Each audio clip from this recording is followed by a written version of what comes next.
नमस्कार दोस्तों, मेरे इस विकास कश्यप जी महाराज यूट्यूब चैनल में आप सभी का स्वागत है। आप सभी को नमस्कार। आज मैं आप लोगों को सरल भाषा में अगर कहूँ तो संगीत की 3 विद्याएं होती है: गायन, वादन, नृत्य। इन तीनों कलाओं के संगम को ही हम संगीत कहते हैं। और आज हम लोग जानेंगे कि इतने सारे कीज़ को देख करके हम लोग परेशान हो जाते हैं कि इसको बजाएंगे किस तरह से प्ले करना है। हारमोनियम में तो आपको इतना नज़र आ रहा है, कीबोर्ड में जाएंगे तो ये और बड़ा हो जाता है, और फिर लगता है कि इतने सारे कीज़ को हम आखिर प्ले करेंगे कैसे। कुछ नहीं है दोस्तों, बहुत ही आसान है। और मेरा प्रयास है कि आप सभी को बहुत ही आसान ट्रिक से इस तरह से समझाऊं कि आप लोग अगर घर पे अच्छी तरह से मेहनत करेंगे तो बहुत ही आसानी से आप इसे प्ले कर सकते हैं। लेकिन कुछ जो बेसिक चीज़ें हैं वो जानना बहुत ज़रूरी है। चाहे वो हारमोनियम हो या कीबोर्ड हो, कोई भी वाद्य यंत्र हो, सबका फंक्शन सेम ही होता है। हमें इतने सारे कीज़ को देखने के बाद ये फील नहीं होना चाहिए कि इतने सारे कीज़ को हैंडल कैसे करेंगे। तो हम शुरुआत करते हैं। जो भी इसमें स्वर है, स्वर को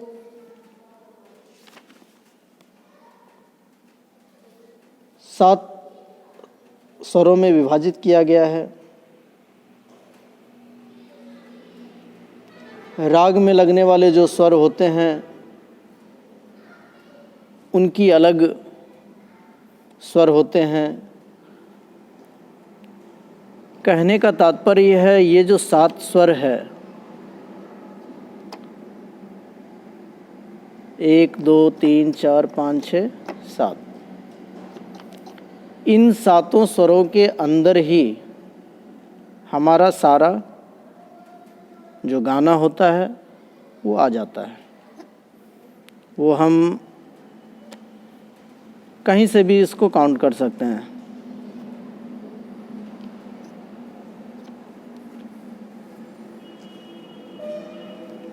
सबसे पहले तो इसमें जो ब्लैक वाली कीज़ है, भारतीय गायन पद्धति के अनुसार जो हमारा संगीत है वो यहाँ से शुरू होता है। ये सा हो जाता है, फिर ये सा है, ये सा है, ये सा है। और वेस्टर्न म्यूज़िक की बात करें तो वेस्टर्न म्यूज़िक की पद्धति से सा जो है हमारा यहाँ से स्टार्ट होता है। सा रे गा मा, ये चलता है। तो भारतीय पद्धति के अनुसार ये जो ब्लैक की है, जो फर्स्ट ब्लैक की है, इसका कॉम्बिनेशन को हम समझेंगे। आप लोग देखेंगे फर्स्ट 1 2, फिर दूसरा भाग में 1 2 3, फिर 1 2 1 2 3 1 2 1 2 3 1 2, ये भाग बटा हुआ है। तो हमारा जो भारतीय संस्कृति है, भारतीय संगीत जो है, वो हमारा सा कहाँ से स्टार्ट होता है? तो यहाँ से ये, फिर ये, फिर ये। आप आवाज़ में अंतर देखेंगे। ये आपको मंद में आवाज़ सुनाई दे रहा होगा। उसके बाद ये मिडिल में है, तो मध्य में, और ये तीव्र तार सप्तक।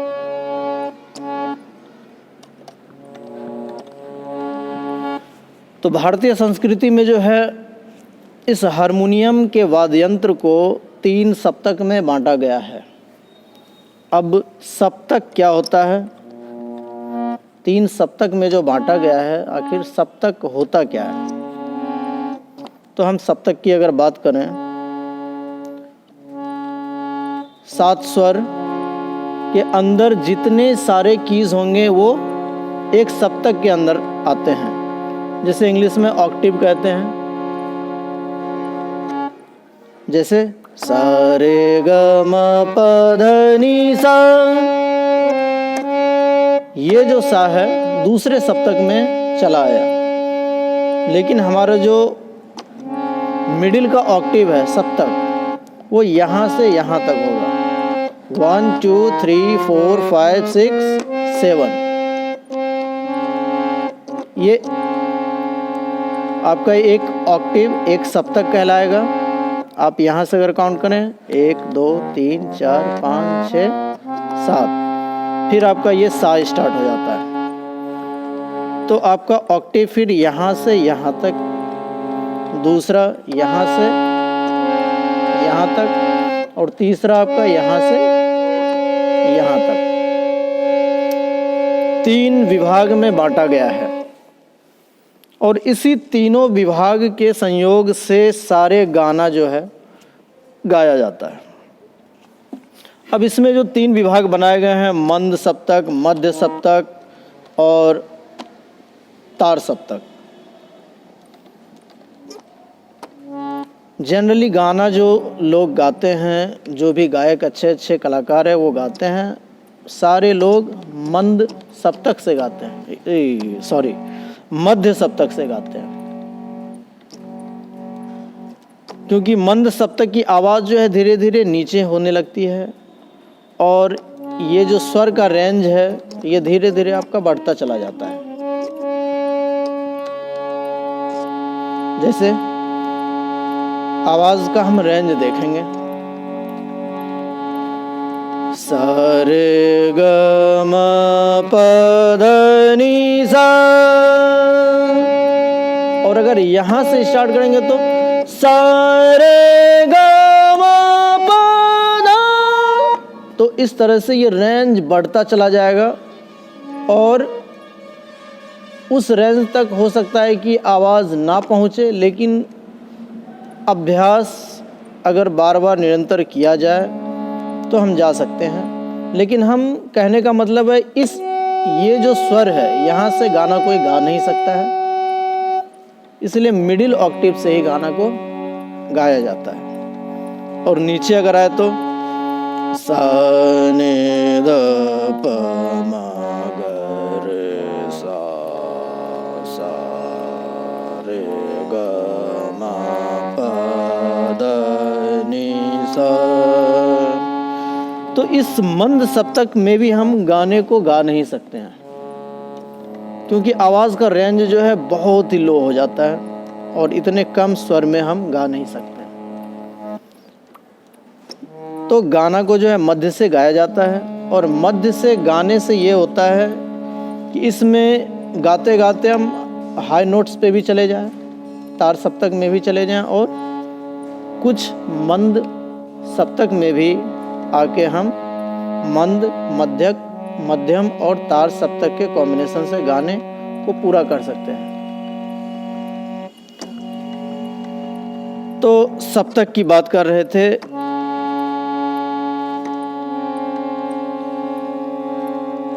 एक सप्तक में कुल 12 स्वर होते हैं, 12 कीज होता है। 12 की का कॉम्बिनेशन को ही एक सप्तक कहा जाता है। ये जो है स्वर है, शुद्ध स्वर सा रे ग म प ध नि, ये जो है नी तक ये शुद्ध स्वर हो गए। लेकिन एक ऑक्टेव, एक सप्तक, और इस सप्तक के अंदर, इस घर के अंदर जितने कीज हैं वो सारे एक सप्तक के अंदर आते हैं। तो एक सप्तक के अंदर कितने कीज हैं? कुल 12 कीज है। अब हम काउंट करके देखते हैं। 1 2 3 4 5 6 7 8 9 10 11 12। 12। अब यहाँ से काउंट करते हैं 1 2 3 4 5 6 7 8 9 10 11 12। इस मंद वाले सप्तक के घर में कितने कीज़ हो गए टोटल? 12। यहाँ से यहाँ तक काउंट करेंगे 12, फिर जब यहाँ से यहाँ तक काउंट करेंगे तो 12। अब बात करते हैं कीबोर्ड की।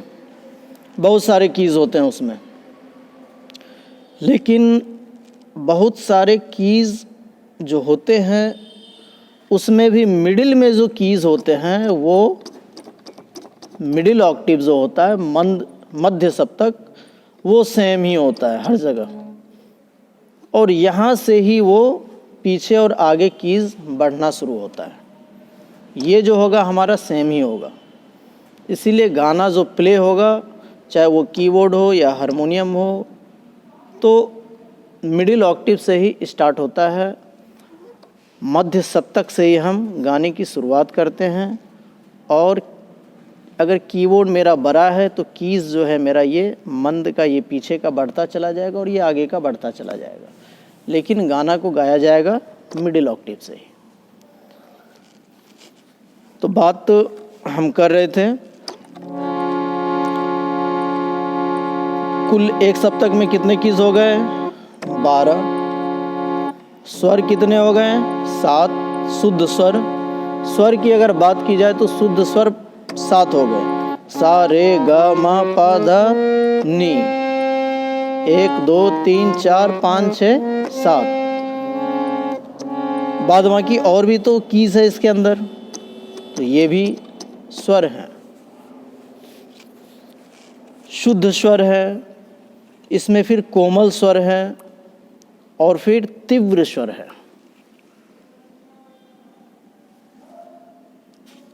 और ये सारे स्वरों के जो है योग से एक सप्तक का निर्माण होता है।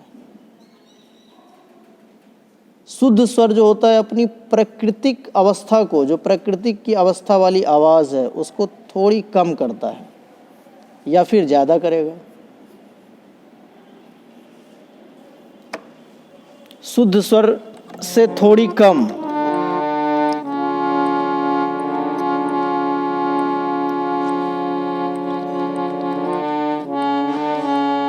विकृत स्वर कहलाते हैं। जैसे अगर हम शुद्ध स्वर ले रहे हैं सा रे ग म प ध नी सा, लेकिन इससे ये दोनों कीज़ के बीच में एक की और है, तो ये अगर हम करते हैं तो थोड़ा सा विकृत होता है, कम या फिर ज़्यादा होगा, इससे कम और इससे ये ज़्यादा। तो ये सारे स्वर जो है शुद्ध स्वर, कोमल स्वर और तीव्र स्वर, इसके बारे में जानेंगे। ये सारे स्वर इसी के अंदर है 12 में। अब अगर की के बारे में समझें तो सा और पा, सा पा, ये दोनों स्वर जो है ये अचल है। कहने का तात्पर्य है इसका ना कोई विकृत है अवस्था है, ना तो कोमल है, ना ही इसका तीव्र है। बाद बाकी जितने भी कीज़ इसके अंदर है, हर कीज़ का 2-2 भाग है, किसी का थोड़ा सा कम और किसी का थोड़ा ज़्यादा। तो शुद्ध स्वर कितने हो गए?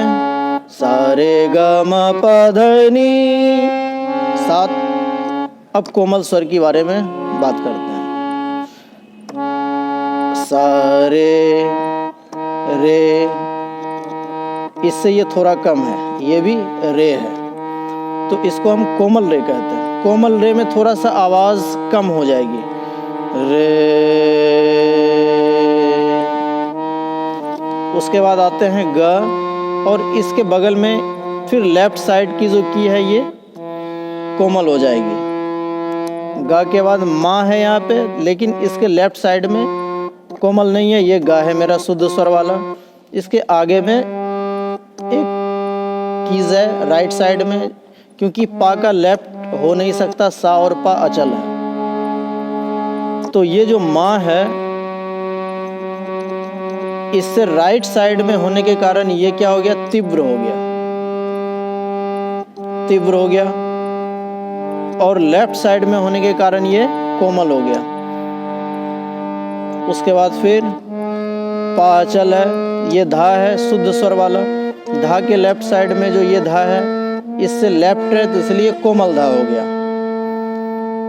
अब बात करते हैं नी। नी के लेफ्ट साइड में फिर जो ये है ये कोमल नी हो गया। तो हमारा कोमल जो है किस कौन सा हो गया, एक रे ग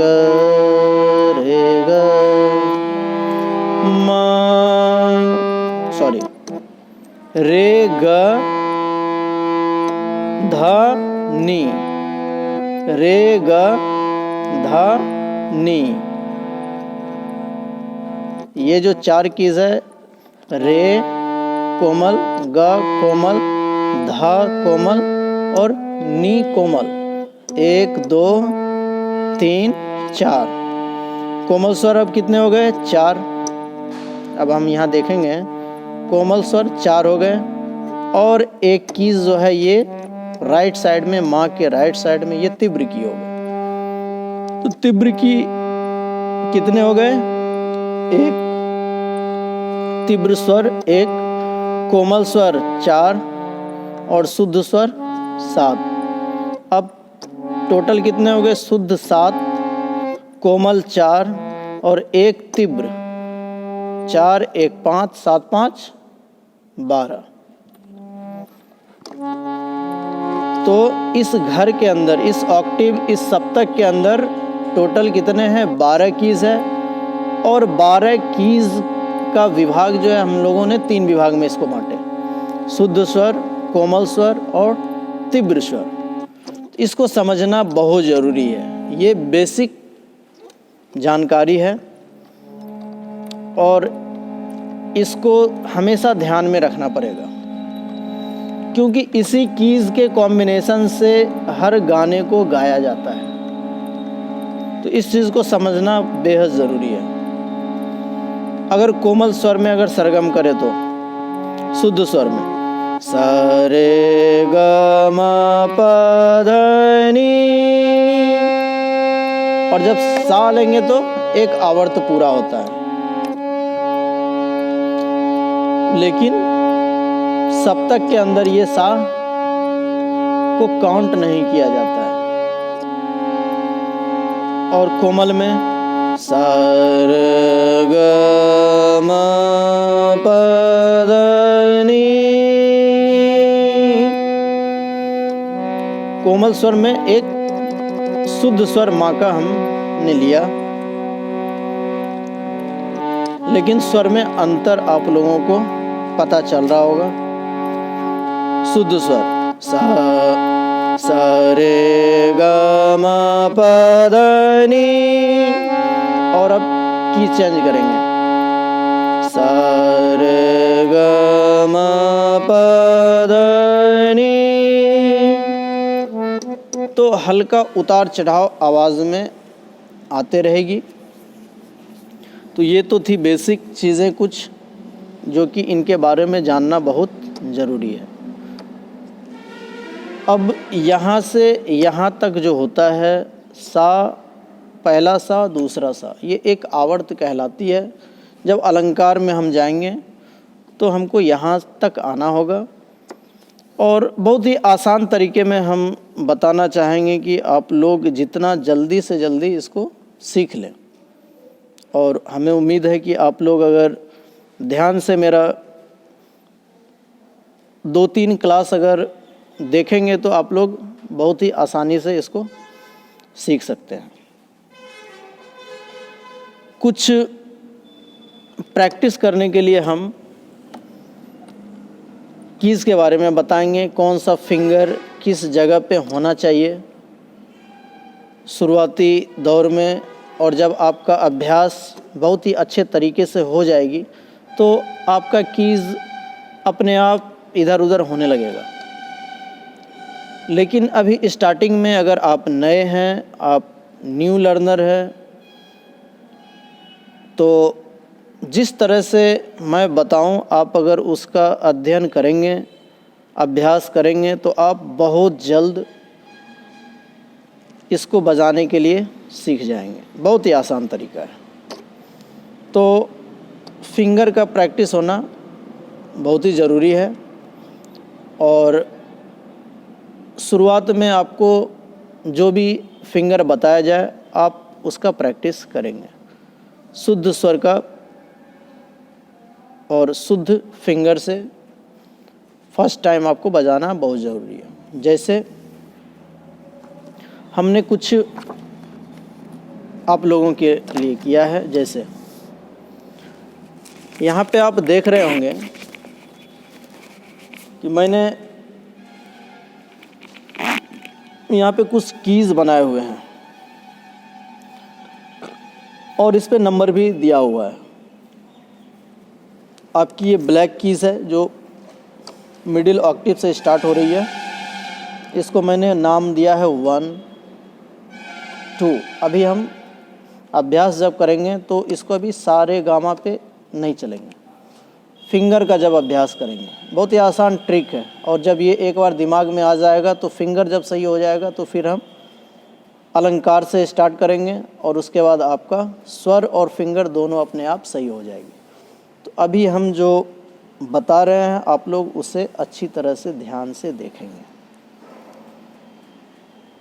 तो मैंने जो ये पिक्चर बनाया है, ड्राइंग बनाया है, बहुत ही अच्छा तो मैं इसे नहीं कह सकता, लेकिन जितना मुझे ड्राइंग आता है उस हिसाब से मैंने आप लोगों को समझाने का प्रयास किया है। आप देखेंगे कि शुरू का 1 2, ये आपका 1 2 है, ठीक है। आप देखेंगे बीच में एक कीज़ लिए हैं और जस्ट 1 के नीचे वाला, ये 1 2 3 1 2 3 और जस्ट 1 के नीचे वाला इस कीज़ को 1 2 जस्ट 1 के नीचे वाला, ताकि अभ्यास करने में आपको दिक्कत ना हो। फिंगर जो है हमारा, जो ये हाथ है, तो हमने इसको नाम दिया है। मेरा ये 1 2 3 1 2 3 और ये थंब, ठीक है। 1 2 3 थंब। तो 1 वाला जो फिंगर है, 1 वाले की